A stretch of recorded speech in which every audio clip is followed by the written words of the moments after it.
El següent lot que us volem presentar és Contes en lletra lligada de El drac Pasqual descobreix el món, que és una col·lecció en la que un drac, ara us ho explicaré, li agrada molt viatjar i en cada viatge cau a un continent diferent de la Terra.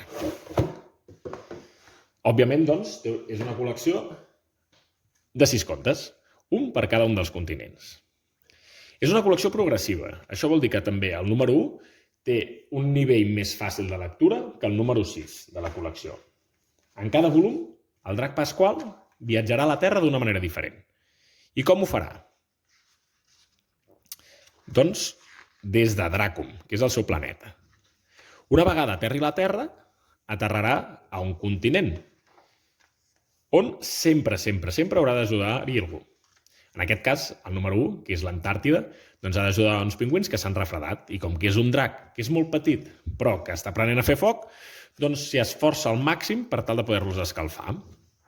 Fins que, gràcies a l'ajuda de diferents animals de l'Antàrtida, aconsegueix fer una flamarada tan i tan grossa que l'envia de tornada fins al seu planeta. La gràcia de la col·lecció és que és interactiva. Qui explica la història sempre és el drac. I de tant en tant farà preguntes que visualment són molt reconeixibles perquè estan amb lletra de pal als lectors. Aquestes preguntes esperen resposta. És a dir, que els alumnes hauran de respondre preguntes que els hi fa el drac Pasqual. El llibre més difícil del drac Pasqual és El drac Pasqual descobreix Oceania. Perquè veieu la diferència de nivell entre l'1, que és el de l'Antàrtida, i el 6è, el d'Oceania, us explicarem breument en què consisteix aquest 6è, on el drac Pasqual viatja a Oceania i descobreix que hi ha una illa flotant de plàstics, que això és una situació real, que també es pot tractar a classe.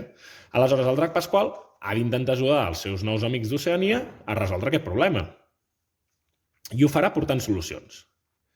Al final del llibre, a més, es llisten els diferents animals que han aparegut perquè es puguin conèixer i d'aquesta manera doncs, també es converteix en un llibre on els alumnes podran buscar cada un dels animals i en sabran el nom.